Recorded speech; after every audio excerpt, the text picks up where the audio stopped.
Hi friends, welcome to Nisha Rose World. ഇന്ന് ഞാൻ വന്നിരിക്കുന്നത് നമുക്ക് ജലദോഷവും കഫവും ഒക്കെ ഉണ്ടാകുമ്പോൾ അത് പെട്ടെന്ന് മാറാനുള്ള ഒരു ഹോം റെമഡിയുമായിട്ടാണ്. അതായത് ആവി പിടുത്തം. നമ്മൾ സാധാരണ വിക്സ് ഒക്കെ ഇട്ടാണ് ആവി പിടിക്കുന്നത്. എന്നാൽ നമുക്ക് ഇപ്രാവശ്യം നമുക്ക് കുടംപുളി ഇട്ടൊന്ന് ആവി പിടിച്ച് നോക്കാം. അതിനായിട്ട് നമുക്ക് ഒരു വാവട്ടമുള്ള ഒരു പാത്രം എടുക്കണം. നമ്മൾ പുട്ടുകൂടെ ഉപയോഗിക്കും, അതുപോലെ തന്നെ ഇതുപോലെ കല ഉപയോഗിക്കാം. ഇതുപോലെയുള്ള കല ഉപയോഗിക്കുമ്പോൾ നമ്മൾ ആവി പിടിക്കുമ്പോഴത്തേക്കും നമ്മുടെ മുഖത്തും തൊണ്ടയിലും ഒക്കെ കിട്ടും. പുട്ടുകട ആകുമ്പോൾ നമ്മൾ ആ പൊസിഷന് മാത്രമേ കിട്ടത്തുള്ളൂ. ഇതാകുമ്പോൾ നമുക്ക് മുഖത്തും തൊണ്ടയിലും ഒക്കെ ആവി കിട്ടും. അപ്പോൾ ഇതുപോലെയുള്ള വാവട്ടമുള്ള ഒരു പാത്രം എടുക്കണം. അതിനകത്ത് അരപ്പാത്രം വെള്ളം എടുക്കണം.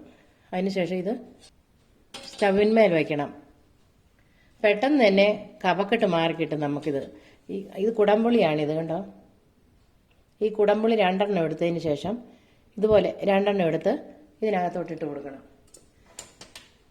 എന്നിട്ട് തീ നമുക്ക് സ്റ്റൗ ഓണാക്കാം.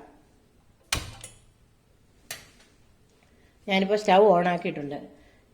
ഇത് നന്നായിട്ടൊന്ന് തിളച്ച് വരണം. തിളച്ച് വരുന്നതിനായിട്ട് നമുക്ക് വെയിറ്റ് ചെയ്യാം.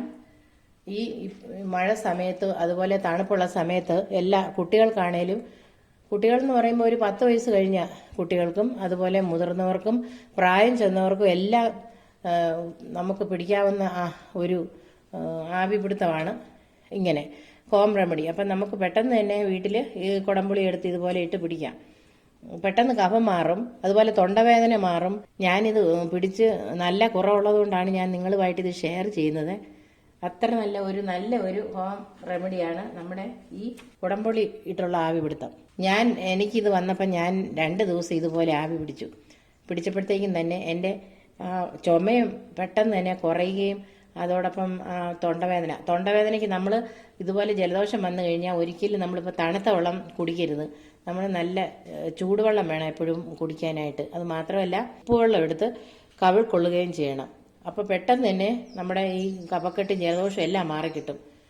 നമ്മൾ പച്ചവെള്ളം ഉപയോഗിക്കുമ്പോഴാണ് പിന്നെയും ഇത് കൂടിക്കൊണ്ടിരിക്കുന്നത്. പച്ചവെള്ളം, തൈര് ഇങ്ങനെയുള്ളതൊന്നും നമ്മൾ ആ സമയത്ത് ഉപയോഗിക്കരുത്. അതുപോലെ അത് മാത്രമല്ല, ഇതുപോലെ നമ്മൾ ചെയ്താൽ മതി. പെട്ടെന്ന് തന്നെ നമ്മുടെ കഫക്കെട്ടും എല്ലാം മാറിക്കിട്ടുന്നതായിരിക്കും. നമ്മൾ അരപ്പാത്രം വെള്ളവും 2 പുളി ഇട്ട് വെച്ചിട്ട് ഇപ്പോൾ ഒരു 2 മിനിറ്റ് ആയിട്ടുണ്ട്. നമുക്ക് നോക്കാം വെള്ളം. കണ്ടോ, ഇപ്പോൾ നന്നായിട്ട് തിളച്ചിട്ടുണ്ട്. ഇനി നമുക്കൊരു അടപ്പ് പാത്രം വെച്ച് ഇത് അടച്ചു വയ്ക്കാം. ഇനി ഒരു 2 മിനിറ്റും കൂടി ഇരുന്നതിന് ശേഷം നമുക്ക് സ്റ്റൗ ഓഫ് ചെയ്യാം. ഇപ്പോൾ 2 മിനിറ്റ് കഴിഞ്ഞിട്ടുണ്ട്. നമ്മൾ അടപ്പാത്രം ഇങ്ങനെ വെക്കുന്നത് കൊണ്ടുള്ള ഗുണം, ആവിയുള്ളത് അതിനകത്ത് തന്നെ കുറച്ച് തങ്ങി നിൽക്കും. കൂടുതലായിട്ട് ഇതിൽ വരുന്ന ആവി വെളിയിൽ പോവുകയില്ല. അപ്പം നമ്മൾ സ്റ്റൗ ഓഫ് ചെയ്യുകയാണെങ്കിലും ആവി അവിടെ അല്പനേരം നിൽക്കും. ആ സമയത്ത് നമുക്കെടുത്ത് ഇത് തറയിൽ വയ്ക്കാം. ഇപ്പോൾ 2 മിനിറ്റ് കഴിഞ്ഞിട്ടുണ്ട്. നമുക്ക് സ്റ്റൗ ഓഫ് ചെയ്യാം. ഇനി ഇത് വാങ്ങി തറയിൽ വയ്ക്കാം. അടപ്പാത്രം അവിടെ വെച്ചോണ്ട് തന്നെ നമുക്കിത് വാങ്ങണം. അടപ്പാത്രത്തോടു കൂടി തന്നെ ഞാൻ പാത്രം വാങ്ങി വെച്ചിട്ടുണ്ട്. ഇനി നമുക്ക് ഈ അടപ്പാത്രം എടുക്കണം. അപ്പോൾ കണ്ട് ആവി വരുന്നേ. അപ്പോൾ അടപ്പാത്രം വയ്ക്കുന്നതുകൊണ്ടുള്ള ഗുണം ഇതാണ്. കുറച്ച് ആവി നമുക്കത് കിട്ടും. അപ്പോൾ ഇങ്ങനെ വെച്ചിട്ട് ഷാളിട്ടും കൊണ്ട് നമുക്ക് ആവി പിടിക്കാം.